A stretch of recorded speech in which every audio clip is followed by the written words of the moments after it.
Chers amis, nous voici encore cette année pour nous souvenir de ce 21 janvier 1793. Ce 21 janvier, cet événement qui est célébré un peu partout dans le monde.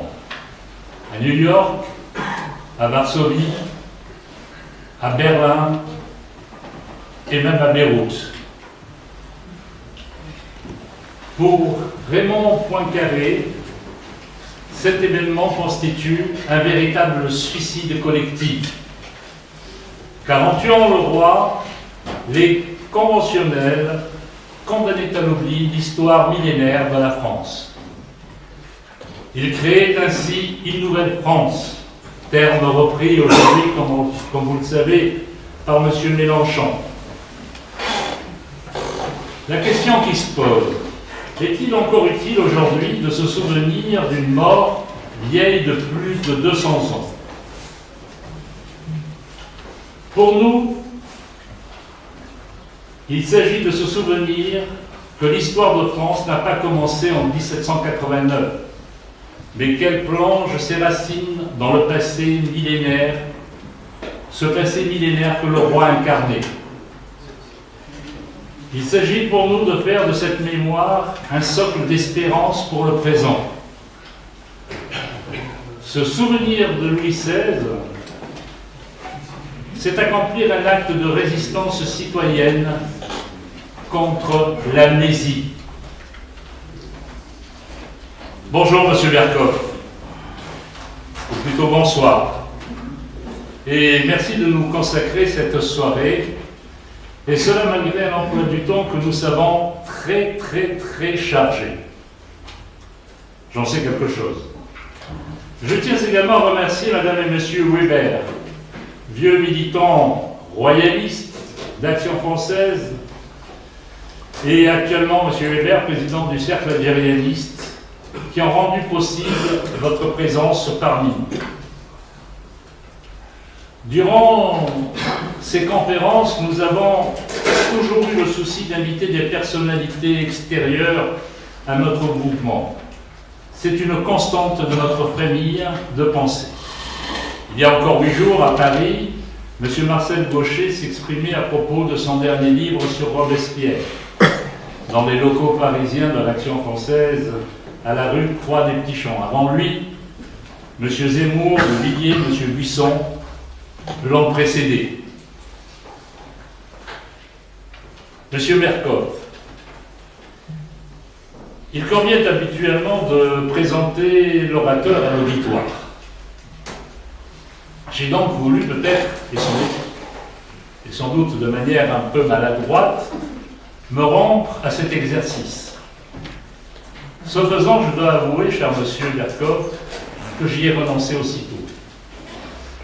Car au bout d'un moment, tant la liste est longue et riche de ce que vous avez fait, de ce que vous faites. Et lorsque j'ai voulu la recopier, j'ai eu l'impression de me livrer à un inventaire à la Prévert. François, Figaro, Figaro Box, La Sainte, vous animiez l'émission Français si vous parliez. À ce titre, vous étiez en quelque sorte, vous avez donné l'exemple au président de la République qui donne actuellement la parole aux Français. Je ne sais pas s'il y a un rapport de cause à effet entre les deux. Et puis, il y a toutes les radios où vous intervenez, LCI, Sud Radio, où tous les jours, vous faites une émission entre 12h et 13h. La France dans tous ses états. Je dois dire que moi-même, vous m'avez mis dans tous les états pour faire votre présentation. Vous avez écrit beaucoup de livres, beaucoup d'articles, vous intervenez sur France Inter, et vous avez même, parce qu'il vous restait un peu de temps, avec Gilles-William Godanel, cofondé une web télé, La France Libre. Bref, face à l'ampleur de la tâche, j'ai interrompu ma besogne, car à minuit on y serait encore. Alors, plutôt que de présenter M. Berkoff à l'auditoire. Je vais présenter l'auditoire à M. Berkoff.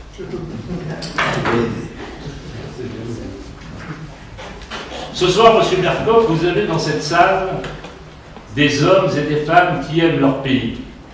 Il y a ici des jeunes et des anciens, des apprentis et des ouvriers, des universitaires, des professeurs, des chômeurs, des conseillers d'État, des présidents de cour, des retraités, des avocats, des écrivains. À ce sujet et à ce titre, je salue particulièrement Madame Annie Laurent, spécialiste de l'islam et très engagée pour la défense des chrétiens d'Orient. Il y a également des élus. Je salue Bernard Maranda, un excellent ami de la faculté de médecine, qui est élu municipal à Marseille. Oui, M. Berkoff, nous sommes ici vraiment le pays réel. Et ce pays réel n'est pas prêt de sacrifier face à l'utopie mondialiste ce qui a fait son identité. Ce pays réel qui revendique le droit des peuples à persister dans leur identité. Oui, M. Berkoff, toutes ces personnes ont un point commun, ils aiment la France. Cette France du sacre de Reims et de la fête de la Fédération, de Jeanne d'Arc, cette France du Puy du Fou et des crèches de Béziers, entre autres. Cette France des terrils et des processions. Oui, encore une fois, vous avez raison, M. Berkoff. Il s'agit de cette France, ce foutu pays bien-aimé. Ça vous rappelle quelque chose, je pense. Dans cette période chaotique où nos institutions nous ont plongés, il est plus qu'urgent aujourd'hui de restaurer le lien qui nous rattache à notre histoire. C'est l'objet de notre combat politique. Avant de terminer, je tiens à vous informer que cette conférence sera retransmise dans le blog La Faute à Rousseau. De la même façon, l'homélie du Père Deveau, qui nous fait l'honneur d'être présent ce soir, sera également retransmise. Beaucoup d'entre vous connaissent déjà ce site. Vous pouvez y retrouver d'autres conférences des années précédentes, en particulier de Gustave Thibon, de Bouton, de Raspail et de toute autre personne qui nous ont fait l'honneur d'être des conférenciers. Je vous remercie. Je ne suis pas resté jusqu'à minuit, je vous laisse la parole. Merci beaucoup.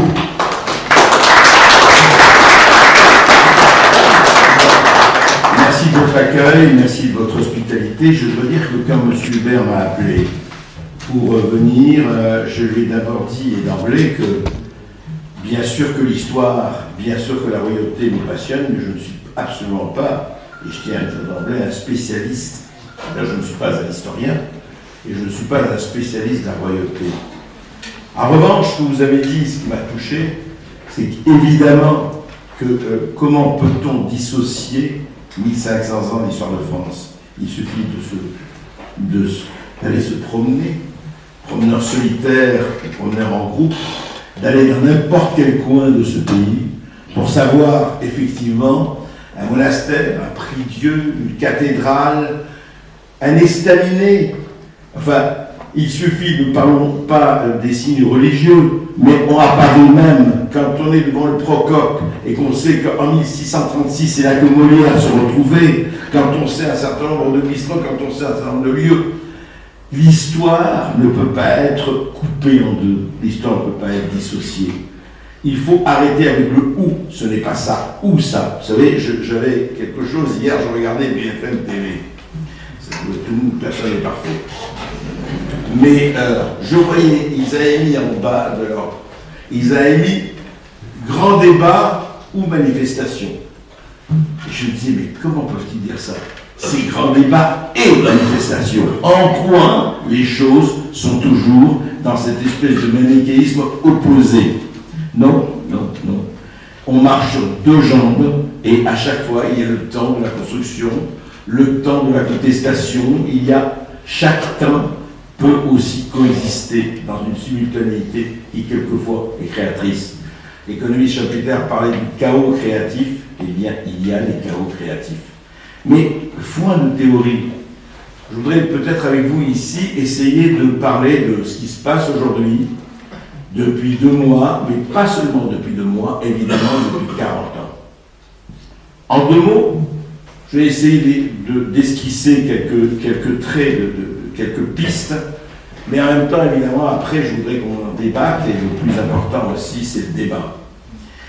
Et pas seulement le grand débat, et pas seulement avec un public choisi, organisé. Moi, m'avez dit quel était ce public.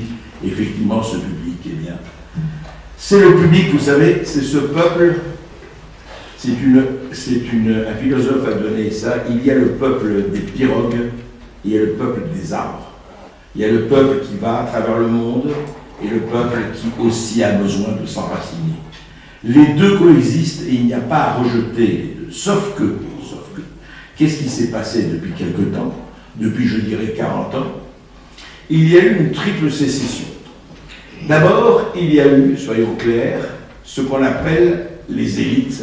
Et il ne s'agit pas de jeter les élites avec l'eau du bain, il ne faut pas faire de démagogie facile. Il y a des gens brillants, des gens qui le sont moins, des gens qui pensent au collectif, des gens qui y pensent moins. Mais malheureusement, il y a eu un mouvement qui a consisté à dire, c'est ce que j'appelle le camp du bien, qui a consisté à dire ce qu'on dit avec raison à nos jeunes enfants. Je sais mieux que toi ce qui est beau pour toi, mais au bout d'un moment, quand ça se transforme en politique, se transpose de politique, c'est plus embêtant. C'est-à-dire que c'est quoi le camp du bien? C'est le camp qui pense, mais vraiment qui le pense sincèrement, mais aussi parce que ce sont ses intérêts, c'est qu'on sait mieux que le peuple ce que le peuple doit faire et ce qui est bon pour le peuple. Et qu'est-ce qui s'est passé? Il y a une véritable sécession. On parle de la mondialisation.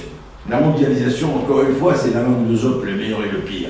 La mondialisation a apporté beaucoup de bien, il faut le dire aussi, à un certain nombre de peuples comme les Chinois, les Indiens, etc.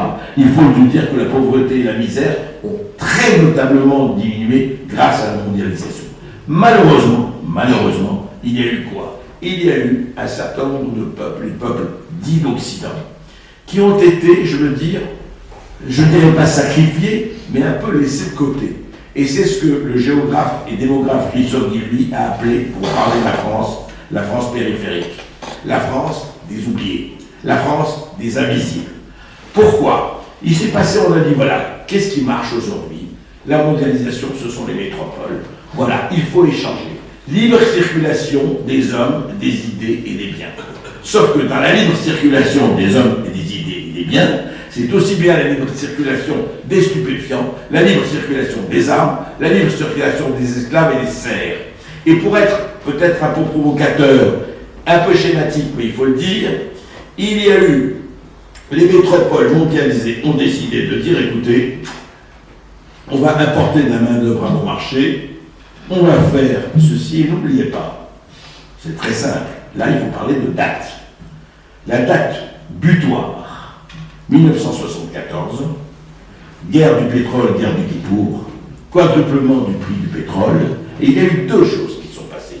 Une que l'on connaît beaucoup moins. La première, quand les pays d'Europe ont commencé à être étranglés par le quadruplement du prix du pétrole. Il y a même pas que le pétrole, il n'y avait pas d'énergie d'alternative, il n'y en a toujours pas beaucoup, enfin, on en reparlera si vous voulez, sur les produits, les intermittences des nouveaux produits, enfin, dits écologiques. Simplement, ils se sont retournés vers l'OPEP, l'Organisation des pays exportateurs de pétrole, et ils ont dit, écoutez, il faut nous faire des prix, on ne peut pas nous étrangler. Qu'est-ce qu'ils ont dit? Ils ont dit, ok, voilà ce qu'on va faire. Vous avez besoin de main-d'œuvre, vous allez recevoir nos migrants, venus d'Afrique du Nord, d'Afrique noire et ailleurs. Simplement, attention, vous n'allez pas toucher au culturel ni au cultuel. Je dis ça, vous pouvez consulter sur Internet ce qu'on appelle l'ISESCO, qui est la version islamique de l'UNESCO. Ils ont dit très bien, ok, on va vous envoyer des gens, mais l'économie, très bien, vous ne touchez pas. En revanche, il ne faut pas qu'ils deviennent, et il y a des textes, vous pouvez consulter sur Internet, donner le site. Voilà, il faut qu'ils restent eux-mêmes, pas d'assimilation, pas d'intégration, il faut qu'ils restent dans leur authenticité culturelle et culturelle. Pas question de les assimiler à l'Europe, à la France, aux valeurs dites républicaines ou autres, ou dites françaises, etc. Pas question. Bien. Eh bien, ça a été acté par les puissances européennes. Deuxièmement, le regroupement familial. Le regroupement familial qui a fait effectivement de l'immigration de travail une immigration de peuplement. Je ne discute pas, je ne fais pas de jugement de valeur ici. Je constate, c'était l'époque, c'était qui? C'était Giscard, c'était Chirac, et c'était Bouygues. C'est-à-dire qu'il y avait besoin de main-d'œuvre, et on a dit, écoutez, on va. Et il y a eu ça. Et il y a eu ça, pas seulement en France, il y a eu ça un peu partout, en Europe en tout cas, l'Allemagne, etc. Et voilà, c'était il y a 40 ans qu'on a préparé. Deux personnes avaient parlé de ça. Le premier s'appelait Enoch Porel. Il était député conservateur aux communes et il a fait un texte en 1968. 1968, donc 6 ans avant 1974, c'est ce dont je vous parle. Il a fait un texte que je vous invite à lire qui s'appelle Les rivières de sang, Rivers of Blood, et où il disait attention à l'immigration. Attention à l'immigration, c'est très bien, mais je vois à Londres ce qui se passe. Attention, si ça devient une immigration de masse, il n'est pas question ni de racisme, ni d'invectiver ou de proscrire telle ou telle ethnie ou telle. Pas question, mais il dit attention où vous mettez le curseur. Il a été exclu de la Chambre des communes, il a été traité comme un paria, Enoch Porel. On n'a plus entendu parler de lui, mais le texte est là. 5 ans après, un certain Jean Raspail, que vous connaissez, écrivait Le Camp des Saints. Le Camp des Saints, 1973, quand on relit Le Camp des Saints, c'est assez hallucinant parce qu'on a l'impression que ça a été écrit avant-hier. Il faut savoir aussi que quand Jean Raspail a réédité Le Camp des Saints, il a dit aujourd'hui, si je l'ai réédité aujourd'hui, on ne peut plus toucher parce qu'il y a l'antériorité, mais aujourd'hui, je serai absolument attaqué par 40 associations et je ne pourrai pas écrire le bouquin, en tout cas le publier tel qu'il était. Ça veut dire qu'il y a eu quoi? Il y a eu, en fait, ça a été un certain peuple, le peuple français, disons en tout cas 50-60% des Français, petits artisans, petits commerçants, ouvriers, agriculteurs, qui sont dans les villes moyennes, qui sont dans la ruralité, se sont retrouvés pris en tenaille entre effectivement une élite économique qui disait, écoutez, soyons clairs, les seuls productifs, ce sont les métropoles. Ceux qui marchent, ce sont les métropoles, voilà, les grandes villes, Paris, Marseille, tout ça très très bien, mais franchement, je caricature à peine, on n'a plus besoin de vous. Donc il y a eu, il faut le dire, un immense plan social. Il y a eu une procédure de licenciement qui évidemment n'a jamais dit son nom, qui consiste à dire, écoutez, on ne va pas vous laisser crever de faim, vous allez vous débrouiller, mais franchement, ne nous demandez pas plus, puisque franchement, ce que vous faites, ça ne rapporte pas. Et résultat des courses, on les a mis de côté, on les a mangés à peu près au magasin des accessoires. Mais ça allait quand c'était encore les 30 glorieuses. Quand on compare ce qui se passe aujourd'hui à mai 68, c'est une absurdité. Je rappelle que mai 68, il y avait 50 000 chômeurs en France, et nous étions encore dans les 30 glorieuses. Et rappelons-nous que le budget français était à l'équilibre jusqu'en 1974. Vous savez combien est la dette aujourd'hui? Vous savez combien on emprunte sur les marchés tous les jours, des dizaines de millions pour rattraper la dette. Et pourtant les intérêts sont très bas. Donc, ne parlons pas de mai 68, il y aurait beaucoup de choses à dire, mais ce qu'on vit aujourd'hui n'a rien à voir avec mai 68. Et d'ailleurs, ça n'a rien à voir avec mai 68, déjà pour autre chose. Parce que vous le savez, les manifestations qu'on a aujourd'hui, quel que soit ce qu'on pourra en penser, c'est les premières manifestations depuis 60-70 ans où il y a des drapeaux français et on chante la Marseillaise. C'est quand même tout à fait nouveau. Je peux dire, par rapport à la période, on n'a pas beaucoup vu ça. Et on le voit aujourd'hui. Mais on va revenir. Qu'est-ce qui se passe? Eh bien, il se passe qu'effectivement, nous sommes dirigés par un pouvoir, et pas seulement le pouvoir actuel, qui au fond se dit, écoutez, ce qui est important, c'est vraiment les grands échanges internationaux, et c'est bien important. Mais enfin, je ne sais pas quel sens du timing occupe M. Emmanuel Macron, qui choisit aujourd'hui, pour inviter à Versailles 140 hommes d'affaires internationaux. Ça témoigne d'un sens du timing quand même assez politique. C'est, après tout, c'est son problème, mais enfin c'est peut-être aussi le nôtre. Et je ne parle pas du 13 janvier, le jour du massacre de Charlie Hebdo, où il a reçu le Conseil français du culte musulman, mais bon, pourquoi pas. Le problème, si vous voulez, pour revenir au fond, les Américains ont montré, en fait, la lutte, ce qu'on appelle, il y a une lutte des classes, mais c'est pas du tout la lutte des classes qu'on connaissait, rien à voir. C'est pas les prolétaires contre les bourgeois, etc. C'est la lutte des anywhere contre les nowhere. Qu'est-ce que ça veut dire? Dans les somewhere. C'est-à-dire la lutte des enracinés, des gens qui pensent qu'il y a une identité, qu'il y a une culture, qu'il y a un passé, et le passé, comme disait le grand leader noir Marcus Garvey, comment voulez-vous construire l'avenir si vous ne connaissez pas le passé? Comment voulez-vous qu'un arbre donne des feuilles et des fleurs s'il n'a pas de racines? Ça paraît quand même évident, c'est une banalité de base, et pourtant, qu'est-ce qui s'est passé? On a dit non, mais on a repris un très mauvais mot de l'international, du passé faisons table rase. Mais qui a fait du passé table rase? C'est la grande consommation internationale. Puisque nous voulons des consommateurs, puisque nous voulons des milliards de consommateurs qui, pour nous, financiers, consomment les mêmes produits, il faut écarter tout ça, les spécificités, ça ne sert pas à grand-chose, maintenant on est tous dans les marques, il faut choisir, etc. Très bien, choisissons les marques, soyons consommateurs. Mais est-ce que ça veut dire pour ça qu'il faut oublier le reste? Eh bien, qu'est-ce qui s'est passé? Ils ont instauré, à l'insu de leur plein gré, parce que laissons-leur le bénéfice du doute, mais encore, l'insécurité. Insécurité économique. 7 millions et plus de chômeurs. Des gens qui ne savent pas comment finir le mois, et ils sont nombreux. Des gens que j'ai vus, mais que vous avez vus en tout cas dans les villes, on les voit habillés, pas les clochards, qui vont fouiller les poubelles des supermarchés et des restaurants. Et vraiment une espèce de... Alors, on me dit oui, mais c'est pas le Sahel, arrête de dire ça, c'est pas le Sahel. Enfin, quand même. Qu'est-ce que ça veut dire quand on ne sait pas comment finir le mois? Qu'est-ce que ça veut dire quand on a 40 euros par semaine, etc., etc., etc. Bien. Alors, il y a eu insécurité économique, on peut en parler. Insécurité sociale. Où va l'argent des impôts? Où va l'argent de l'AME? Où va l'argent de... Et on le sait, beaucoup de choses. Où va l'argent des évasions fiscales? 80 à 100 milliards. Où va l'argent des GAFA, des Google, des Facebook, etc., qui gagnent des milliards en France, mais qui payent leurs impôts en Irlande et au Luxembourg? Et ça veut dire pas grand-chose, rien du tout. Et qu'est-ce que c'est que cette Europe? Alors là, nous arrivons quand même au tuf et au cœur du problème. Qu'est-ce que c'est que cette Europe? Rappelez-vous que l'Europe des 5, elle a été créée en 1950. Je ne parle même pas de l'Europe des 28. Parlons de l'Europe des 5. L'Europe des 5, Luxembourg, Belgique, Italie, Allemagne, France. Très bien. Qu'est-ce que cette Europe où en 2019, 50 à 60 ans après sa création, l'Europe et le Luxembourg sont encore des paradis fiscaux?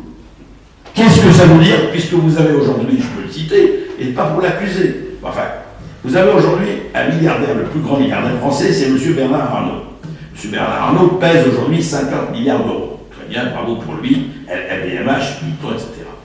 M. Bernard Arnault a demandé 3 fois la nationalité belge, qu'on ait refusé. Pourquoi il a demandé 3 fois la nationalité belge? Parce qu'il voulait que les droits de succession pour ses enfants soient de moitié. Car en Belgique aujourd'hui, on n'a pas été foutu, passez-moi l'expression, dans cette Europe des 5, de faire l'harmonisation fiscale. Qu'un enfant de 8 ans comprendrait, vous faites une Europe ensemble, vous faites une harmonisation fiscale. C'est la moindre des choses qu'on paye les mêmes impôts. Eh bien, pas du tout. Pas du tout. L'Irlande, ne parlons pas de Juncker, c'est admirable et sobre des alcooliques anonymes. Non mais, c'est quand même assez hallucinant.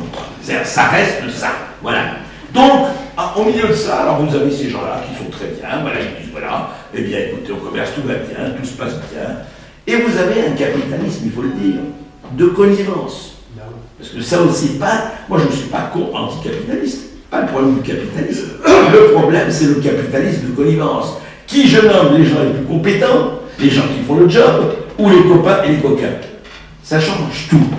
Et qu'est-ce qui se passe? Je vais vous donner un exemple. On l'a vécu il n'y a pas si longtemps, 10 ans, 15 ans, 20 ans. Le Crédit Lyonnais, quand il n'était pas encore privatisé, on a nommé un inspecteur trésorier payeur général, inspecteur des finances, M. Jean-Yves Abraire. M. Jean-Yves Abraire passe au privé. Il connaissait le privé comme moi je connais la planète Mars, quoi. Il prend la direction du Crédit Lyonnais. En 10 ans, avec les 150 milliards de francs, et encore le franc de perte, 150 milliards de francs de perte. Et là s'applique la loi des reins du capitalisme de connivence. Si je perds, c'est le contribuable, c'est l'État qui paye, et s'il gagne, c'est pour ma poche. Voilà. C'est-à-dire que si je perds, allez, l'État va m'afflouer, et si je gagne, c'est pour moi. Donc, vous avez eu cette espèce d'organisation qui continue. C'est-à-dire que quand c'est encore l'État qui nomme à la tête des grands organismes dits privés, mais enfin dont il contrôle une partie, telle ou telle ou telle, je ne dis pas qui ne met que des incapables, mais enfin, il faut savoir ce qu'on fait. Il faut savoir effectivement qui décide et comment on décide. C'est ce que j'appelle le capitalisme de connivence. Et d'un autre côté, il y a eu, comme vous le savez, l'immigration de masse, c'est-à-dire en haut, il y a cette mondialisation qui se passe, mais alors, ça se passe vraiment comme dans les Ménides de Velasquez, hein, c'est-à-dire, voilà, on est ensemble, on est entre nous, on est bien, on se, comment dire, on se congratule, on se coagule, et tout va bien, dans le meilleur des mondes, bien. Et puis en bas, il y a eu l'immigration de masse qui a fait quoi? Qui a fait qu'on a consacré à la politique de la ville, 100 milliards. 100 milliards en 30 ans, 100 milliards en 30-35 ans. Sans penser, parce que quand on allait dire, mais attendez, effectivement, dans les cités, dans les banlieues, il y a beaucoup de pauvreté. Certes. Mais quand on leur disait, mais là, dans la Creuse, dans la Corrèze, dans le Gard, il y a aussi des poches de pauvreté, pas piquées des hannetons, il y a quand même des gens qui vivent très mal. De quoi vous parlez? Mais vous êtes encore un beauf, mais vous êtes encore un Dupont-la-Joie. C'est ce que Philippe Muret appelait les ploucs émissaires. Mais voilà, mais on ne va pas s'occuper d'eux. Qu'est-ce que c'est que ces gens-là? Attendez, c'est des Français quand même. Non, mais aucun intérêt, c'est les beaux fréacs, aucun intérêt, etc. Non, pardon. D'ailleurs, vous avez remarqué une chose, le silence assourdissant du showbiz et des trois quarts des intellectuels sur ce qui se passe. Pas un mot. Alors que quand c'est le Zimbabwe, etc., ils sont là. Quand c'est accueillir les migrants, mais pas chez eux, attention. On accueille, mais pas dans une résidence secondaire. Moi, je veux bien. Moi, je suis tout à fait pour la générosité. Mais il faut savoir où on met le curseur et par où elle commence. Donc, c'est ça. Vous avez eu cette espèce de conjonction, encore une fois, du haut et du bas, qui a fait que 55% des Français, au moins, se sont retrouvés, je veux dire, un peu dépourvus quand la bise de la crise fut venue. Et ils se sont dit, alors voilà. Et d'où à un moment donné, eh ben, on ne peut plus accepter. On ne peut plus accepter les impôts. Très bien. Qu'est-ce qui s'est passé? C'est formidable. Il dit, écoutez, on va augmenter, voilà, le fioul, l'essence, etc.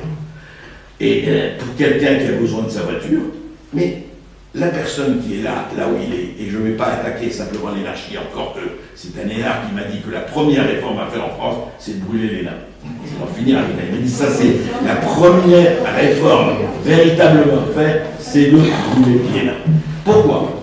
Pour une raison très simple, il n'y a pas que les nains.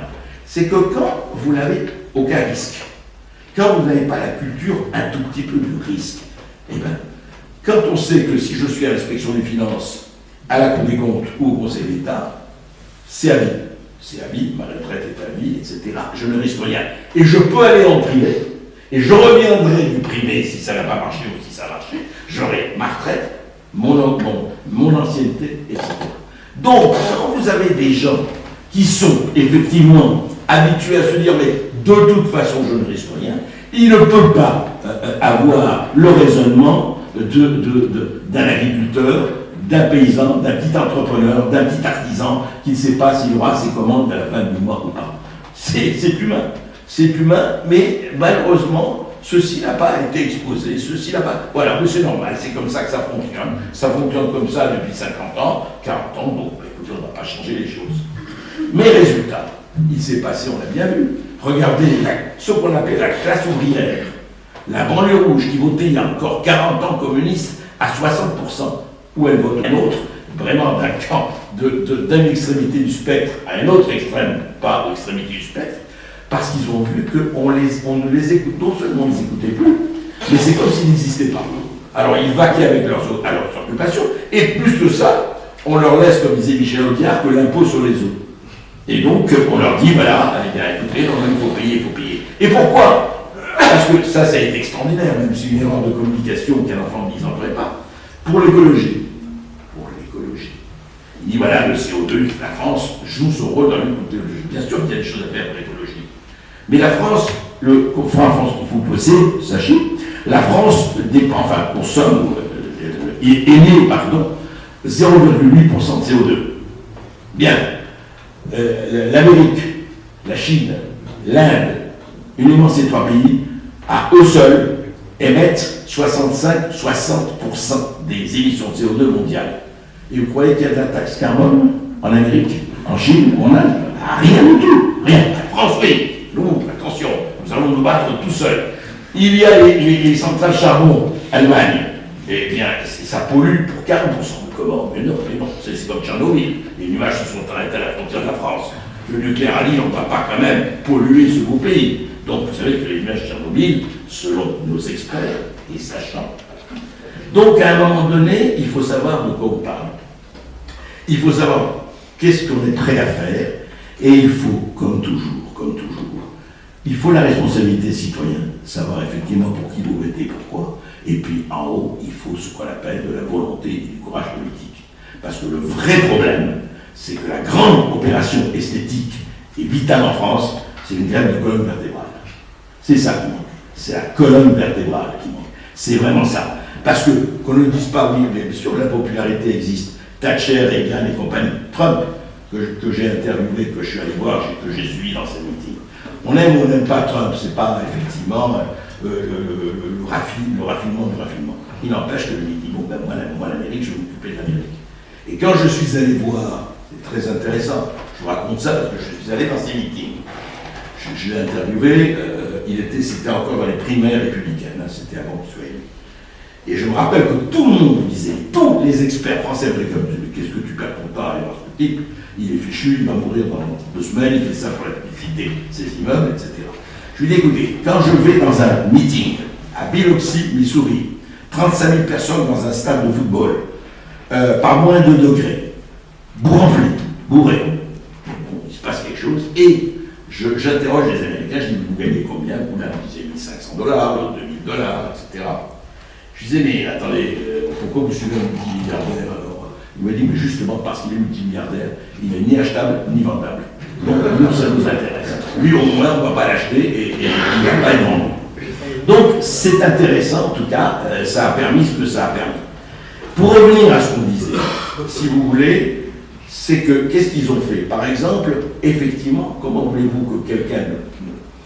Alors, la personne qui disait, écoutez, je ne comprends pas, moi ça fait 10 ans que j'attends un appartement, un HLM, etc. Et on l'a donné à telle personne qui vient d'arriver. On dit, mais vous êtes raciste, vous êtes beauf, vous êtes raciste, vous êtes réac. Et ça a été ça tout le temps, pendant très longtemps.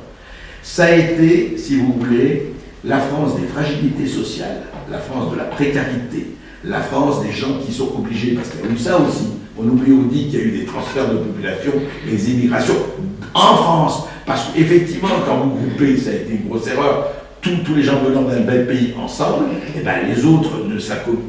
C'est-à-dire qu'il y avait une non-accoutumance, une non-assimilation, et on n'a jamais essayé de le faire. Et je ne vous parlais pas, vous savez ça mieux que moi, effectivement, vous parlez d'histoire, de l'abandon à l'école, dans les lycées, de pans entiers de l'histoire de France. C'est quand même assez hallucinant qu'on ne puisse pas, qu'on ne considère pas l'histoire de France dans sa totalité et qu'on commence à sélectionner les chapitres au sens du politiquement correct, c'est-à-dire au sens où ça va vite. C'est pas possible. Vous avez un pays, vous avez une histoire, vous prenez tout, vous prenez les mauvais côtés, les bons côtés, il y a des choses, évidemment, des choses abyssales et des choses extraordinaires. Mais vous le prenez, vous ne faites pas semblant qu'il y a ce côté qui me plaît, ce côté qui ne me plaît pas.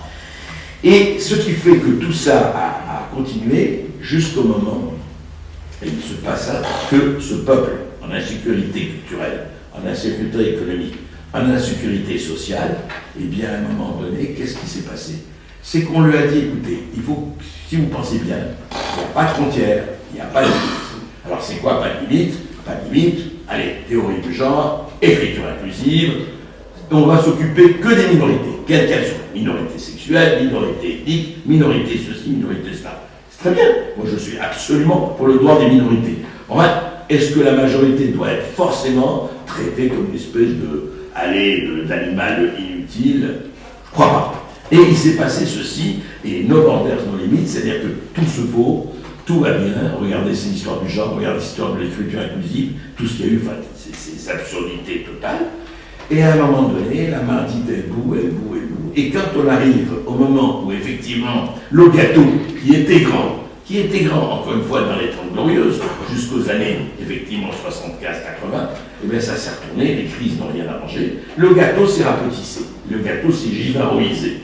Et bien à ce moment-là, effectivement, eh bien, les gens se disent alors qu'est-ce qu'on fait?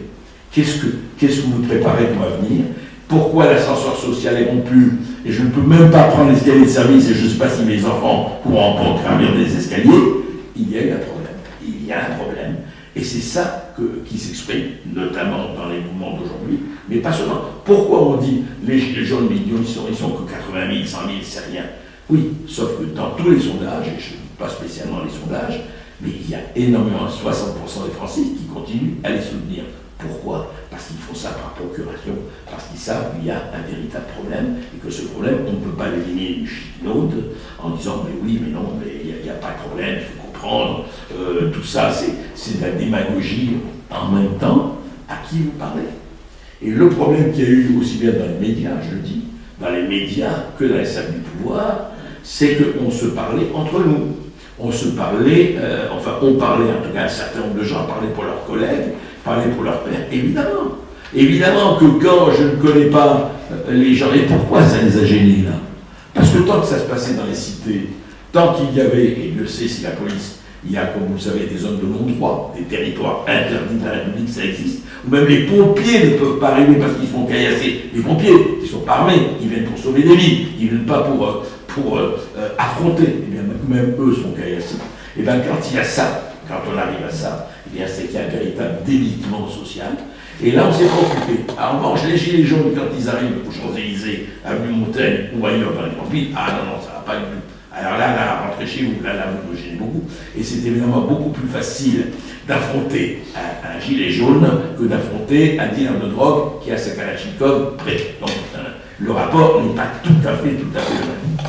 Voilà pourquoi, en fait, il y a eu tout ça, et puis il y a eu, il faut rappeler, des dates très importantes.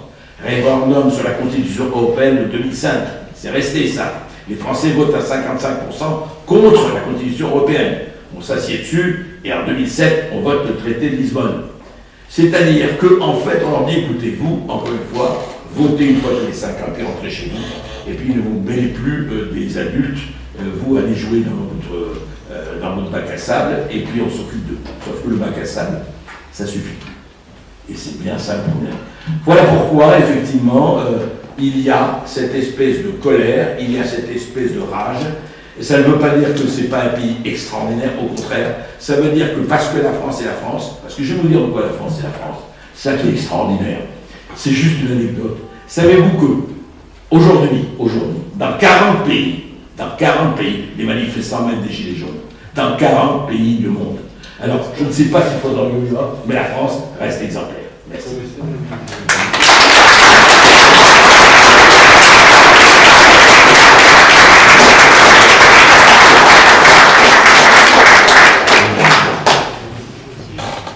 Voilà. À vous. Merci, monsieur. Y a-t-il des questions dans la salle? Monsieur de Pellier? Antoine.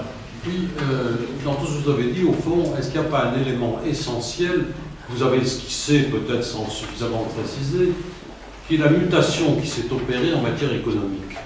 C'est-à-dire que désormais, alors que traditionnellement la finance est au service de l'économie, aujourd'hui c'est le contraire. C'est l'économie qui est au service de la finance. Et l'entreprise n'est désormais plus vue que comme un tas de cash. D'où la casse sociale, etc. Et ça, les gens le perçoivent, et en ajoutant le fait, il vient de dire finalement, qu'ils se rendent compte que la République n'est pas démocratique. Absolument. Quand vous dites aux gens, Pour passer aux grandes régions, on vous a consulté. Ah ben non.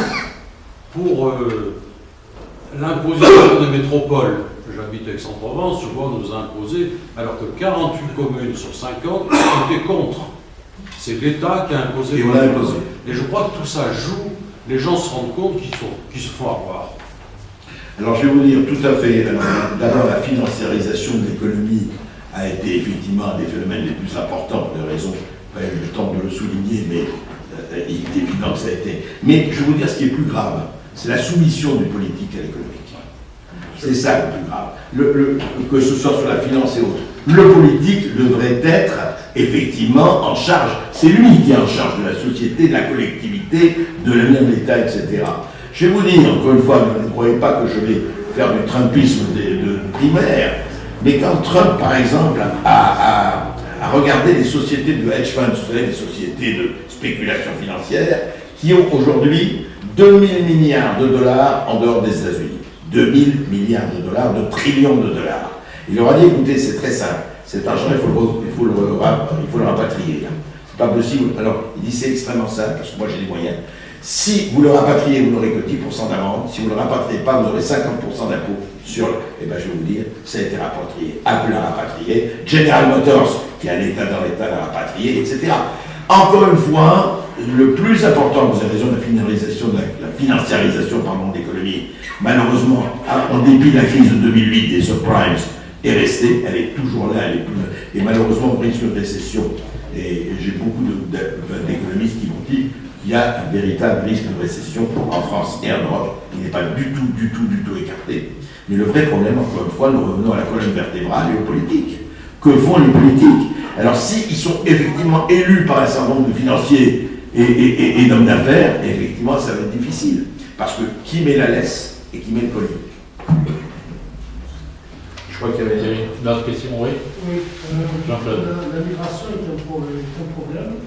La migration actuelle est un problème. Et vous savez que nous avons beaucoup de Français dont le mot d'origine étrangère, syrienne, qu'on a déjà en France. Oui, bien sûr. Et comment résoudre déjà ce problème avec ces personnes-là, que la plupart ne se considèrent pas comme français, la plupart économiquement font jouer leur réseau communautaire, parce qu'ils sont très communautaires la plupart. Donc, quand vous dites, bon, il y a ce problème de la migration actuelle, et je pense qu'il y a aussi ce problème déjà de ces personnes qui sont déjà à l'intérieur des territoires, en fait, et qui sont, certes, des papiers, mais bon, ils ne font rien économiquement. Alors, oui. Je veux deux choses là-dessus. D'abord, il ne faut pas mettre évidemment tous les émigrés dans le même sac. Il y a eu, comme vous le savez, beaucoup d'émigrés qui ont beaucoup contribué à la France, qui ont beaucoup contribué, qui sont véritablement français. Je voudrais rappeler quand même quelque chose que il y a eu vraiment beaucoup de gens venus de l'étranger qui ont fait, je ne veux pas citer seulement les plus célèbres, les Picasso, les Modigliani et compagnie. Je voudrais citer aussi des gens qui, pendant la guerre, pendant l'occupation, pendant la résistance, ont joué un rôle très important. Je veux aussi citer des gens, et le plus important, qui ont l'amour de la langue française. Vous savez, j'ai grandi, je suis né, j'ai été élevé au Liban. Et au Liban, je peux vous dire que, et ça c'est quelque chose, je parle de la francophonie, l'amour de la langue française était tel que le journal le plus important à l'époque, il existe toujours, il s'appelait L'Orient le Jour, c'est un journal écrit en langue française. Et je veux dire quelque chose. Il y a deux grands hebdomadaires en France que vous connaissez, l'Express et Le Point. Je peux vous dire une chose, c'est que pendant 10 ans, l'Express a été réécrit, je parle, les journalistes français étaient réécrits par un copte égyptien et Le Point par un juif égyptien, Berto Fari. Mais pour revenir à votre propos, et vous avez tout à fait raison, et là je vais vous dire, il faut faire ce que fait Matteo Salvini en Italie et autres. C'est-à-dire qu'il faut faire un truc très simple, tolérance zéro. À partir du moment, d'abord, l'histoire de la déchéance de la nationalité, ça existe et ça devrait exister. À partir du moment où vous dites, vous arrivez ici, vous dites, et d'ailleurs c'est vrai en Allemagne et tout, moi j'ai vu sur les réseaux sociaux des choses incroyables, si vous dites, écoutez, moi je suis là, et je vais vous dire ce que m'a dit un islamiste de Roubaix. Et encore une fois, je ne m'engage pas du tout, et jamais je le ferai, tous les musulmans avec des islamistes. Moi en tout cas, je ne pratique pas cet amalgame, je ne le pratiquerai pas. En revanche, je vous raconte ce que m'a dit un islamiste de Roubaix, avec qui je parlais, et je lui dis, mais écoutez, franchement, vous insultez, vous cracher sur la France du matin au soir, et vous avez la ME, et vous avez la CAF, et vous avez les transports, et vous avez ceci et cela. Franchement, où vous aurez eu ça, même pas dans votre pays. Il me dit, mais monsieur Berkoff, vous ne comprenez rien. Ça, c'est la jizya. Je lui dis, c'est quoi la jizya? Il me dit, la jizya, c'est l'impôt que les mécréants doivent payer aux musulmans. Attendez, je lui dis, mais de quoi vous parlez? La France, c'est pas un pays islamique. Il dit, oui, il le deviendra, on prend de l'avance. Et effectivement, pour lui, très sincèrement, il disait ça, il disait, oui, effectivement, moi je le sers. Et puis voilà, puis si l'autorité accepte, eh bien tant pis pour elle. Et c'est vrai, c'est là où on revient, vous savez, c'est où vous mettez le curseur. Si les gens, mais ce sera la même chose pour vous, vous rencontrez quelqu'un et vous met une gifle, vous dites, excusez-moi, je viens tendre la joue gauche, mais enfin peut-être qu'on peut réfléchir autrement. Excusez-moi mon père, mais on peut dire, attendez, moi je vais jusque là, et puis non, si vous dites, on peut y aller, on peut le faire, etc., eh bien il va en profiter, c'est humain. À partir du moment où vous avez des gens qui considèrent que ce n'est pas leur pays, que c'est, on peut en profiter, on en profitera, je ne parle même pas de ceux qui veulent islamiser le pays, mais que je peux en profiter autant que je peux, et puis que tout le monde dit c'est très bien. Quand M. Macron, répondant à Brigitte Barège, maire de Montauban, dans le dernier grand débat, il disait, mais écoutez, il faut accueillir tout le monde et nous en mettre 2 milliards, d'accord. Sauf qu'il faut lire le bouquin de Stephen Smith, le journaliste, ça je vous conseille de lire La ruée vers l'Europe de Stephen Smith, le journaliste anglais. Qu'est-ce qu'il dit? Il y a 50 millions de personnes qui veulent venir en Europe. Et c'est normal. Je suis érythréen, je suis éthiopien, bien sûr que je veux venir en Europe. Je vois sur les images, je vois sur les réseaux comment ils vivent, je vais essayer. De leur point de vue, c'est tout à fait normal. De notre point de vue à nous, où on met le curseur. C'est toujours une question de volonté politique, politique au sens large du terme, et de volonté de tout le monde. Il est là le problème. Sinon, effectivement, il n'y a pas de raison. Vous savez, le pacte de Marrakech, dont on a traité de parler, vous avez remarqué. Le pacte de Marrakech, là aussi, je vous conseille d'aller sur Internet et lisez les résolutions de l'ONU sur les migrations de remplacement. Je dis bien que l'ONU a employé officiellement, vous avez ça au site de l'ONU, regardez, 2010, les migrations de remplacement. Vous connaissez la Renaud Camus, hein, l'ONU, ça n'a rien à voir. Alors, qu'est-ce qu'ils disent la migration de remplacement? Ils disent une chose très bien pour l'Europe. Si on veut que nos retraites soient assurées, il faut accueillir 50 millions de migrants d'ici 2050. Voilà, bon, c'est clair. En tout cas, les choses sont claires. C'est-à-dire, de ce côté-là, on ne peut pas dire qu'on ne savait pas. On ne peut pas dire qu'on ne savait pas. Les choses sont dites, les choses sont claires. Tout ce que je vous dis, je vous cite, c'est sur Internet. Vous pouvez aller le consulter. Voilà. Donc, de ce point de vue-là, encore une fois, c'est une question de volonté. On arrête, on renvoie qui on doit renvoyer, on renvoie dès qu'il y a quelque chose qui ne va pas, on renvoie, on responsabilise les familles, etc., etc., etc. Encore une fois, c'est une question de volonté politique. Madame Laurent. Vous avez évoqué le document de l'ICESCO tout à l'heure. Oui. Alors, je le connaissais depuis longtemps. Oui. Mais il a fallu attendre cette année, il y a quelques mois, pour qu'un homme politique français s'empare de ce texte. Vous avez vu sans doute le livre de Jean-Frédéric Poisson. Oui. Je trouvais très courageux. Je l'ai un petit peu conseillé, ce livre. Oui. C'est incroyable que depuis l'an 2000, ce document qui est officiel, 57 États musulmans ont confié à leur département culturel, donc qui est une sorte d'UNESCO du monde musulman, l'élaboration d'une stratégie de conquête culturelle de l'Europe. Comme vous avez dit, refus d'assimilation, refus de chantage à l'Europe, on joue les victimes, etc. Tout ce qu'on connaît. Et jusqu'à aujourd'hui, aucun homme politique n'avait osé, voulu, je ne sais pas, parler de ce document. Mais vous avez non seulement raison, madame, mais je vais vous dire, parce que ces documents existent, comme vous le savez, depuis 1975. 2000, oui, 2000, c'est ça, 2000. Et je vais vous dire, quand on a voulu en parler, moi j'ai voulu en parler. Il n'y a aucun média m'a dit non, on ne va pas parler de ça. Et qu'est-ce que ça veut dire? Mais non, ce sont des élucubrations. Écoutez, lisez, hein. Je veux dire, c'est pas un problème. C'est comme un camp. Oui, exactement. Ce qui est très grave, c'est que c'est un document officiel. Absolument. Il est sur Internet, on peut toujours le lire, on peut tout à fait le consulter. Ce sont les pays membres de l'ONU qui l'ont. Et ça, vous savez, tout ça, c'est ça. L'année vraiment cruciale, ça a été la première année, mais on ne fait rien, 74-75.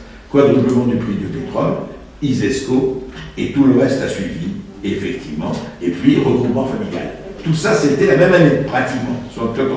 Et le changement de la loi sur la nationalité. Absolument, et le changement, voilà. Et après ça, non, il ne faut pas en parler. Et de ce point de vue-là, il y a eu le silence assourdissant de tout le monde, jusqu'au moment où, effectivement, ça se réveille, on dit, là, mais comment, mais pourquoi ils nous haïssent, qu'est-ce qui se passe?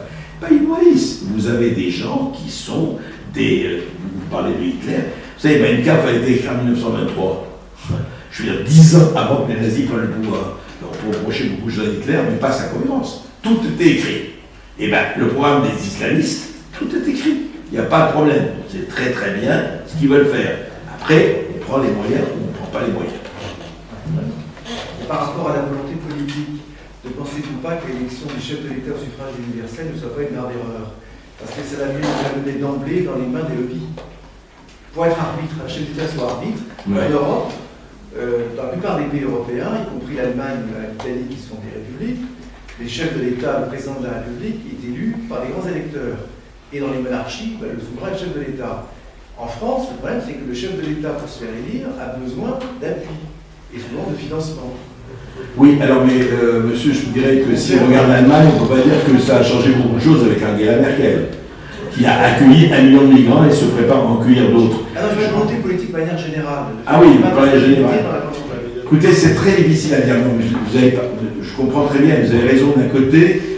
Effectivement, De Gaulle a fait une république à sa taille. Hein, c'était ça. Et après, le costume s'est révélé sur certains un peu grands, ou en tout cas un peu larges, du point de vue de taille.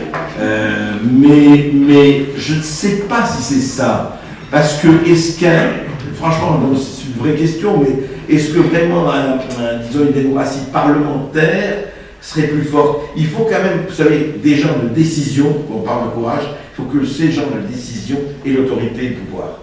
Vous savez, on revient toujours à l'autorité. S'il n'y a pas d'autorité, c'est fichu. C'est le problème de l'autorité. Et tout le problème est là. Et d'ailleurs, c'est pour ça que quand on parle, chez vous, on va parler de monarchie, le problème c'est qui a le pouvoir, qui a investi le pouvoir et qui décide. C'est vraiment ça. Alors, on peut reprocher, je veux dire que Napoléon, c'était Louis XIV. Napoléon, alors vous allez me dire, je prends des gens exceptionnels, mais c'est vrai qu'ils avaient la possibilité d'infléchir pour le meilleur et pour le moins bon, c'est un problème, mais ils l'ont fait. Et qu'est-ce qu'il y aurait eu s'il n'y avait pas eu Louis XIV? Et qu'est-ce qu'il y aurait eu, même du point de vue du Code civil, de tout, s'il n'y aurait pas eu Napoléon? Je veux dire, alors on ne va pas comparer des époques incomparables, mais malgré les réseaux sociaux, malgré tout cela, malgré l'instantanéité, malgré tout ce qu'on dit, enfin les chaînes continues, etc., je crois que véritablement aujourd'hui, et plus que jamais, on a besoin de personnes, en tout cas si le politique a un sens, le politique doit aussi avoir imposé, mais imposé dans le sens du collectif. Toujours pareil. S'il impose comme aujourd'hui dans le sens d'une catégorie de la population et le reste on n'en a rien à faire, regardez l'histoire quand même, c'est étonnant, il y a toujours eu ça, mais l'histoire de Benalla, c'est quoi? C'est le régent. Je veux dire, c'est les petites histoires, les intrigues de cour, tel le favori, etc. On retrouve l'histoire de France. C'est le régent, c'est voilà, ah ben lui c'est le favori, et ben le favori on lui passe tout. Pour des raisons X ou Y. Mais aujourd'hui ça passe beaucoup moins parce que. Alors ça c'est très intéressant quand même. On critique beaucoup les réseaux sociaux. Moi je dis que les réseaux sociaux, Dieu sait si ça charrie son lot d'extravagance et tout. Mais quand même, ils disent des choses que la presse ne dit pas. Ne dit pas, parce que je peux vous dire que l'histoire Benalla, s'il n'y avait pas eu les réseaux sociaux, ça ne serait jamais sorti. Là, s'il y avait encore Charles Pasqua, il serait lui-même sorti depuis longtemps. Et ça, c'est tout le problème. Je veux dire par là qu'on sait ce qui se passe, mais ça, c'est le petit bout de la lorgnette. Pour le reste, pour le fond, l'immigration, etc., regardez ce qui se passe en Est. En de leur tête, ils ont pris des décisions, ils ont dit, voilà, nous, on ne veut pas. L'immigration, on n'en veut pas. Les murs, on n'en veut pas. Je veux dire, on ne veut pas, voilà. Alors, on les a accusés tout le monde. Salvini en Italie, c'est ce qu'il fait. Trump en Amérique, c'est ce qu'il fait. Bolsonaro au Brésil, alors on dit oui, ce néo-nazi. Ouais, Bolsonaro, c'est évidemment un ancien colonel, etc. Sauf que ce qu'il faut savoir, sauf au Brésil, il faut savoir que la mortalité au Brésil violente, elle est 2 fois l'Afghanistan. C'est qu'au Brésil, vous êtes devant le Copacabana Palace ou eh bien vous faites, mais je veux dire, c'est hallucinant, c'est la jungle. Donc les gens en avaient marre, plus la corruption, etc. Alors, je ne dis pas que c'est bien, mais quand on parle de populisme, il faut savoir, il ne faut pas dire que le populisme, c'est quelque chose qu'on n'aime pas. Vous savez, c'est la pornographie du peuple, le populisme. Mais non, ça ne veut rien dire. C'est qu'il y a des gens qui en ont marre de se faire dérober, de se faire prendre, et simplement d'être là pour payer et pour la faire vivre. Voilà. Donc je ne sais pas s'il y a un bon système et s'il y a un meilleur système que l'autre, honnêtement, je serais incapable de le dire, mais je reviens à mon antienne, c'est que c'est vraiment une question d'autorité politique, d'autorité, de courage. De courage. Et madame? Comment voyez-vous l'avenir de la France?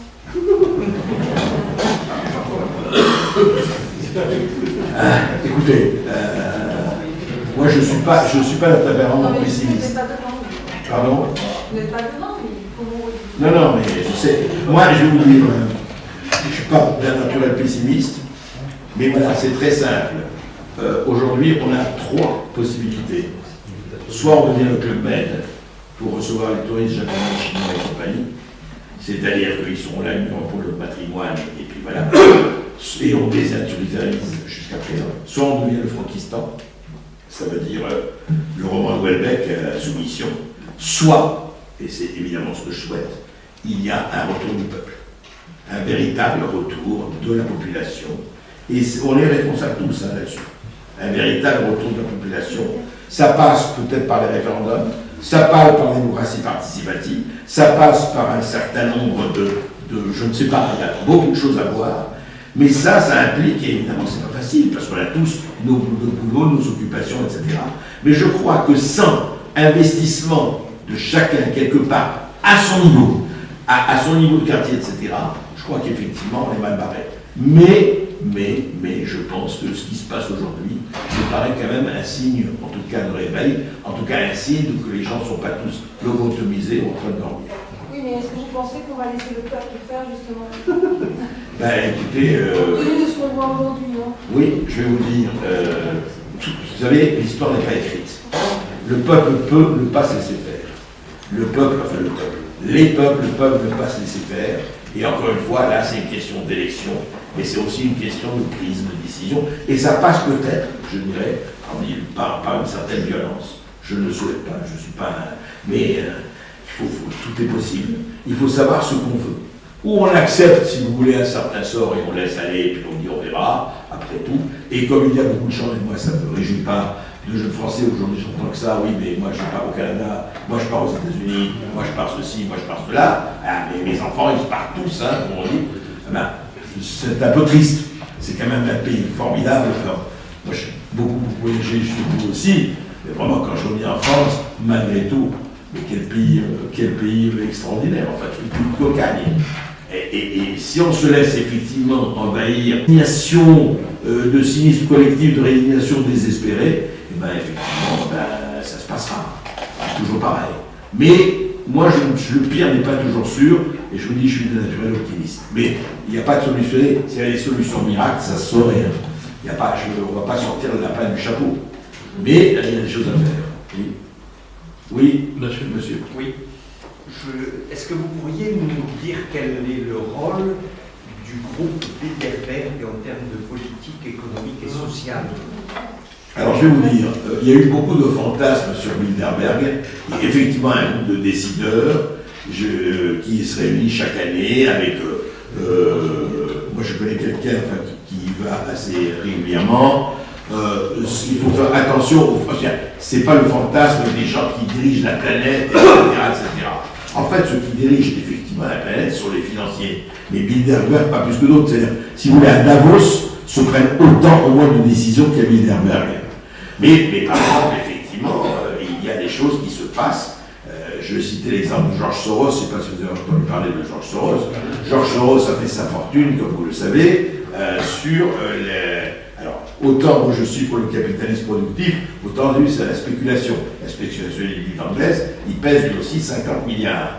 Et lui, qu'est-ce qu'il fait Soros? Lui, il est comme un certain nombre de gens, il ne croit pas aux frontières, qui ne croit pas aux limites, et qui disent allez, que tout le monde circule pour l'immigration, et il finance, pour vous dire, il finance depuis le collectif contre l'islamophobie de Marwan Mohamed jusqu'au Femen, en passant par un certain nombre de choses. Bon, il y a des gens comme ça, mais il y a aussi des financiers, d'autres, qui au contraire, sont souverainistes, sont patriotes et se battent comme, encore une fois, Trump. Trump est un type qui se bat, encore une fois, pour son pays. Il est patriote, souverainiste, après on n'aime pas, c'est pas le problème. Mais Bilderberg, pour revenir à votre question, monsieur, c'est effectivement des gens qui s'échangent, mais pas plus que Davos. Vous avez énormément de clubs comme ça. On a attribué à Bilderberg des pouvoirs qu'il n'a pas. Vraiment. Oui. Ah, oui. Vous parliez tout à l'heure d'un retour du peuple. Un éventuel retour pourrait faire par la violence. Est-ce que vous pensez que du chaos, un ordre peut sortir? Vous savez que c'est la vision de beaucoup d'économistes. Quand je vous parle de la destruction créatrice, John Schumpeter, qui est un très grand économiste, l'a dit. Moi, je crois qu'il ne faut pas dire toujours, ah là, attendez, pas de violence, pas de violence, pas de violence, etc. À un moment donné, malheureusement, je ne le souhaite pas, oui, je crois qu'il y a des ordres qui peuvent amener de nouveaux ordres. Alors, vous allez me dire, oui, ça peut amener le totalitarisme, ça peut amener la dictature, oui, c'est vrai, ça peut amener la tyrannie, oui, c'est vrai. Il y a toujours des risques. C'est-à-dire, moi je crois que fondamentalement, il y a un grand essayiste américano-libanais que je vous conseille de lire qui s'appelle Nassim Nicolas Taleb. Nassim Nicolas Taleb, qui est un mathématicien, un psychiatre, a écrit un livre qui s'appelle Risquer sa peau. Sauver sa peau. Risquer sa peau, pardon, excusez-moi. C'est-à-dire qu'il dit qu'à un moment donné, dans nos vies personnelles, comme dans nos vies collectives, il faut que nous ayons une dose de risque. Une dose de risque. Et alors, où est le risque à chaque fois? Évidemment, vous savez, c'est très irrationnel tout ça. On ne peut pas déterminer à chacun, on va dire, oui, prenez tel risque. Mais moi, je crois qu'effectivement, vous savez, c'est trancher le nœud gordien, le fameux nœud gordien. Si vous ne prenez pas l'épée pour trancher le nœud gordien, et bien le nœud gordien, il sera toujours là. Malheureusement, c'est comme ça. Et à un moment donné de la situation, alors ça peut déboucher sur le meilleur comme sur le pire, mais ça peut déboucher sur le meilleur. C'est-à-dire que quand, vous savez que, je ne sais pas si c'est ça, je ne sais pas qui disait, quand toutes les issues sont bouchées, il faut en inventer une autre. Et surtout, penser en dehors de la boîte.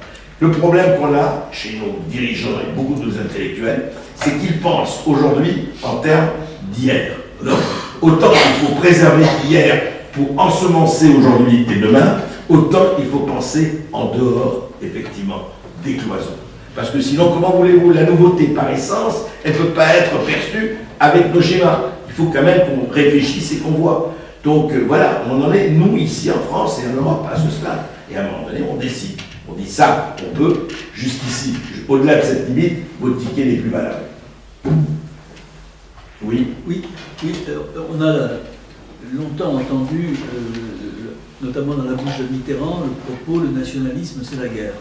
Et compte tenu de son époque, de l'histoire du XXe siècle, on peut admettre que c'est assez fondé, notamment en raison des revendications territoriales. Est-ce qu'on ne pourrait pas aujourd'hui inverser la proposition et dire que le nationalisme, bien compris, c'est la paix, c'est notamment la paix civile, alors que peut-être le mondialisme, c'est à terme la guerre civile? Et je crois que, disons plutôt que le multiculturalisme peut engendrer la guerre civile plutôt que le mondialisme. Je crois que le nationalisme, encore une fois, vous savez, c'est toujours pareil. On dit oui, le patriotisme c'est bien, le nationalisme c'est pas bien. Hein. On dit toujours ça, le patriotisme. Non, moi je crois que tout dépend, encore une fois, où mettez la nation. Le nationalisme, c'est pas forcément conquérir des territoires. Le nationalisme, c'est défendre son pays. Et je crois qu'effectivement, défendre son pays, franchement, ça ne me paraît pas une tare. Maintenant, le problème, encore une fois, c'est que regardez par rapport à l'Europe, aujourd'hui, il y a à repenser l'Union européenne. C'est clair. Comment on la repense? On voit très très bien ce qui marche dans l'Union européenne et ce qui ne marche pas du tout. On ne va pas parler de l'euro, il y a des choses qui marchent très bien, mais il y a des choses qui ne marchent plus du tout. Donc, pourquoi on se fait effectivement que Bruxelles? Moi je crois, vous savez ce qu'il faut faire? Moi je crois qu'il faut faire un Brexit. Pas un Frexit, mais un Brexit. Moi je suis effectivement, je suis pour le Brexit. C'est-à-dire qu'on sorte de tout ça et qu'on... Mais regardez par exemple aujourd'hui, avec cette crise-là. C'est simple. Avant, on jouait la dévaluation du franc, ce qu'on appelait la dévaluation compétitive. Aujourd'hui, avec l'euro. C'est fichu.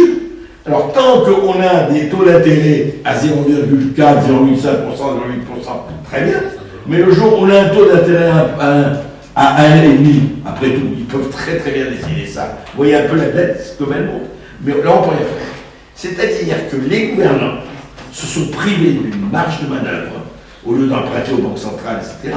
Alors, voilà. Je ne sais pas, je ne suis pas un économiste raffiné pour vous dire, mais je crois que l'histoire du nationalisme, c'est très simple. Régis Debray a écrit L'éloge des frontières, pourtant il était un gauchiste pro-castriste, mais il a compris que les frontières, c'était complètement inutile. Et on le voit très très bien. Encore une fois, il ne s'agit pas de se recroqueviller, ce serait la dernière chose à faire. Le monde est le monde, il est là, et au contraire, à être ouvert, mais être ouvert en préservant effectivement un certain nombre de valeurs, un certain nombre de croyances, un certain nombre de choses qui sont essentielles. Donc, oui au nationalisme, mais encore une fois, lequel, et encore une fois, quelle est notre marge de manœuvre? Si c'est un nationalisme où on boxe avec le bras des chars, malheureusement, ça ne donnera rien. Oui.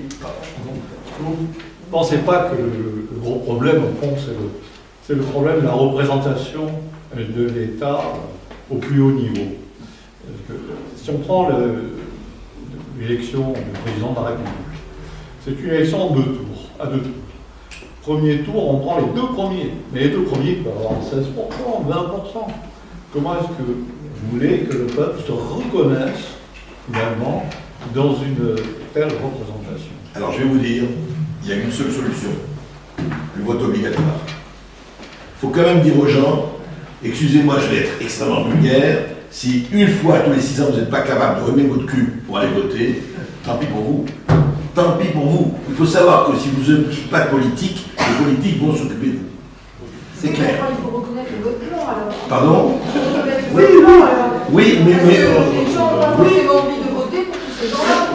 Oui, mais attendez, vous allez voter. Oui, je suis totalement d'accord, il faut reconnaître le vote blanc. Je suis tout à fait d'accord. Mais allez voter, c'est fondamental. Je vais vous dire, attends, je m'autocritique.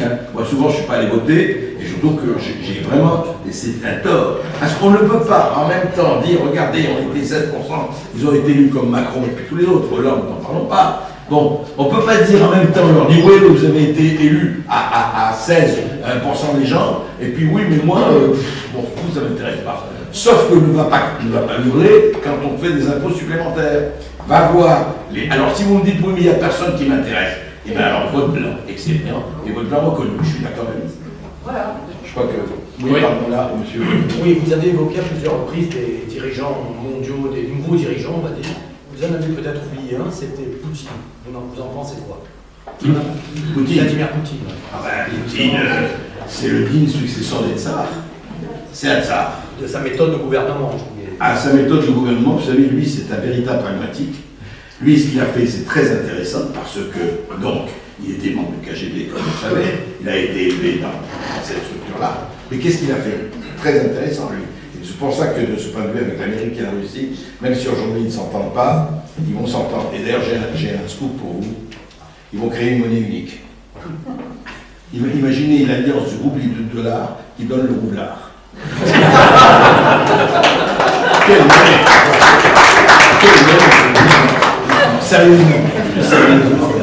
Plus sérieusement, je vais vous dire, Poutine, il a eu la très grande intelligence de ressusciter, de remettre en haut l'Église orthodoxe. C'est-à-dire que lui, il ne fait rien sans l'archimandrite, le patriarche, etc., etc. C'est-à-dire, qu'est-ce qu'il a fait? Mais exactement, c'est un patriote souverainiste qui a intégré la valeur spirituelle de la Russie éternelle. Voilà. C'est-à-dire qu'il a compris qu'on ne pouvait pas marcher sur une jambe, ce qu'a fait l'Union soviétique, et on a vu ce que ça a donné, même en 70 ans, il a dit non. Il y a le spirituel, le temporel, il y a l'âme, le passé, les racines, et il y a l'avenir et le pragmatisme. C'est les deux, on marche sur deux jambes. C'est ce qu'il faut faire, à mon avis, partout. Je veux dire, il est complètement imbécile dans un pays comme la France de se dire, comme Macron, quand il dit il n'y a pas de culture française, non, il n'y a pas, ce que ça veut dire? On parle. Je veux dire, quand il dit oui, le crime contre l'humanité en la colonisation algérienne, crime contre l'humanité. Mais de quoi il parle? Je veux dire, on a au moins des nuances. Quand vous présidez un pays comme la France, vous avez au moins le sens des nuances. Qu'est-ce que c'est que ces jugements? Même pas jugement d'ailleurs, c'est une espèce d'éructation à l'emporte-pièce. Ça ne veut rien dire. Donc oui, Poutine, pour moi, c'est un des des types les plus pragmatiques et intelligents. Et pour tout vous dire, j'espère l'interviewer dans un mois. Donc, ça, on verra. Ayons. C'était une question à propos du vote blanc. Est-ce que vous ne pensez pas qu'on pourrait convenir qu'à partir de 50% de vote blanc, on rétablit la monarchie? Bonne idée. J'adhère. Monsieur. Oui. Tout à l'heure, vous avez parlé en fait des hommes politiques auxquels il manquait une colonne vertébrale. Chirac, à ce sujet, avait dit il n'y a qu'un organe qu'on ne pourra pas greffer en France. C'est une paire de couilles parce qu'on n'a pas assez d'honneur qui nous rejoignent dans ce sens-là. Vous, en l'occurrence, je voulais savoir comment est-ce que vous arrivez à survivre dans le milieu journalistique. C'est assez étonnant, vous avez invité il y a quelques temps, ça m'a passionné un climatologue, M. Gervais. Je me suis amusé à lire son livre. Je suis ingénieur, donc j'ai regardé un peu les cours, les rapports du GIEC depuis les dernières années. Ouais. Et ce garçon, il n'a pas tort. Donc je regarde. Vous parlez de Gervais? Oui. C'est que je l'ai invité dans le. C'est ça, parce que j'ai lu dans votre émission, j'ai acheté son livre, j'ai comparé les courbes avec des régressions mathématiques, PSFIT, etc. Et c'est pas faux ce qu'il dit. Est-ce que vous en parlez à vos confrères parce qu'il n'y a que vous qui les invitez. Oui, alors je vais vous dire, il y a que moi qui invite, je ne sais pas s'il y a que moi, mais moi j'ai la chance, en tout cas j'ai le privilège d'être totalement indépendant. Je dois dire que là où je travaille, très franchement, bon j'ai peut-être acquis ce privilège au bout d'un moment, mais très sincèrement, effectivement, il y a, vous pouvez dire sur les médias, il y a des gens qui vraiment font des choses, font du travail, et beaucoup d'autres qui sont, il faut le dire, les médias en France sont tenus par 8 oligarques, 8. Drahi, Dassault, Pinault, Arnaud, Lagardère, Xavier Niel et Dassault. Voilà. Donc, effectivement, vous savez, il y a une loi en Amérique, et je ne suis pas du tout admirateur de ce qui est en Amérique, mais là-dessus, oui, qui dit que si vous ne pouvez pas posséder un média, être propriétaire d'un média, si vous travaillez avec le gouvernement, vous ne pouvez pas. Or, prenez nos amis, ils travaillent tous, plus ou moins. Ils dépendent tous du gouvernement parce que nous avons une structure jacobine. Bon, c'est la France, effectivement, tout part de l'État, tous les gens, on voit très très bien, les directeurs de cabinet qui rejoignent tel ou tel endroit parce que tu vas pouvoir faire du lobbying et compagnie. Donc, je dirais que pour répondre à votre question, je crois qu'il y a des médias qui font leur boulot et qui font encore effectivement leur boulot, et il y a beaucoup qui soit s'autocensurent, soit n'osent pas aller trop loin parce qu'ils disent qu'il va y avoir des conséquences. C'est clair, et c'est un problème. Voilà pourquoi, quelquefois, les réseaux sociaux corrigent ça. Vous voyez, moi, comme par exemple Gervais, je l'ai reçu effectivement parce qu'il dit des choses par rapport au GIEC qui racontent beaucoup de conneries, etc. Eh bien, je lui ai dit, vous avez été reçu par combien de médias? Il m'a dit, à vous pour le moment. Bon, je lui ai dit, écoutez, alors j'ai appelé certains de mes potes, des amis, et bon, il va passer. Mais c'est vrai que c'est difficile, parce que vous avez des lobbies qui sont extrêmement puissants. Il y a vous et Tadei. Voilà, Tadei le fait, RT le fait un peu, il y a le Canard enchaîné quand même dit des choses, parce que le Canard enchaîné, il faut bien dire, c'est le seul aujourd'hui qui ait la propriété de sa rédaction. On aime ou on n'aime pas, mais je veux dire, et Charlie Hebdo, mais enfin, le Canard enchaîné est le seul. Après, vous avez RT, vous avez certains blogs qui sont vraiment indépendants. Honnêtement, à Sud Radio, ce que je peux vous dire, c'est qu'on me laisse faire vraiment ce que je veux. Je n'ai aucun problème là-dessus. Après, il y en a d'autres, il ne faut pas non plus... mais c'est pas simple. Question? Oui. Non, pour dire, c'est très bien ce que vous faites, les critiques, les idées sont très bien, mais le problème, c'est quand même la politique. Hein, et là, vous êtes journaliste, c'est très bien, mais le problème, c'est pour prendre des décisions politiques, mais je parle à titre individuel. Après, aux élections présidentielles, il y avait Macron et Le Pen, c'est tout. Quoi, oui. Bon, mais après, moi si je viens ce soir, je ne suis pas allé sur un point de gilet jaune. C'est l'action politique, c'est pas évident. Quoi, voilà. Ah, c'est pas évident, mais je vais vous dire, l'action politique, elle est partout. Par exemple, si vous parlez de cela, mais l'action politique, elle commence par exemple si dans votre quartier, je dis ça, dans votre environnement, il y a quelque chose qui ne va pas, quelque chose qui choque, quelque chose qui... eh ben, je vous assure que les pressions, elles sont très importantes. Pour parler des médias, il suffit qu'il y ait un rassemblement qu'il y ait une pétition sur Change.org, qu'il y ait un blog qui se fait, les gens réagissent. Les gens ont toujours peur quand on les expose. Il faut bien voir ça. Le problème, c'est la transparence. Plus vous pouvez aider à la transparence, même dans un petit endroit, même dans votre environnement, plus c'est bien. Une dernière question. Quelle est votre vision de l'Église aujourd'hui en France, de l'Église catholique? En toute franchise, en toute sincérité, comment vous voyez l'Église Alors, je ne vais pas du tout non, mais la question. Je vais vous dire en quelques mots. Je ne connaissais. Oui, je vais vous dire. Je suis. Je connais pas assez, je ne suis pas à l'intérieur. Mais en revanche, je vais vous dire, moi, il y a deux choses qui me posent question. Oui, je ne suis pas le seul, enfin, parlons à titre tout à fait personnel. Je trouve que il y a beaucoup de timidité, je dirais beaucoup de prudence et peut-être un peu trop de prudence à l'égard d'un certain nombre de choses. J'ai été extrêmement frappé. Je crois que je ne sais pas quel évêque, je ne sais pas si c'est lui de Strasbourg, quand il y a eu, le meurtre à Strasbourg, vous savez, quand il y a eu le marché de Noël. Je ne sais quel évêque, je crois que c'est l'évêque de Strasbourg, qui a parlé des migrants, qui a dit attention, il faut faire attention aux migrants. Et je dois dire, peut-être je vais vous choquer, je suis très étonné là-dessus, je ne peux pas parler de reste, des positions là-dessus du pape. Je suis très étonné des positions du pape. Je veux bien, il ne s'agit pas qu'il attaque, mais je veux dire, lui, c'est le pasteur des communautés chrétiennes. Or, vous savez ce qui se passe pas seulement en Orient pour les chrétiens, vous savez ce qui se passe un peu partout. Je veux dire, en tout cas, si vous n'êtes pas là pour défendre vos brebis, pour parler le langage pastoral, donc là, il y a pour moi un vrai problème. Alors je ne peux pas, de plus je ne suis pas là pour juger, je n'ai pas de titre à juger, mais voilà ce qui me pose question, pas de problème. Écoutez, je pense que voilà.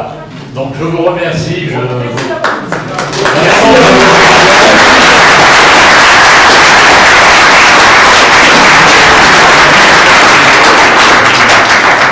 Merci Monsieur Berkov, je pense qu'il y a encore des livres à votre disposition si vous voulez en savoir davantage. Et puis je vous rappelle les émissions La France dans tous ses états entre midi et 13h et également de consulter les tweets de Monsieur Berkov. C'est très très très intéressant, particulièrement celui d'aujourd'hui. Merci. Merci à vous.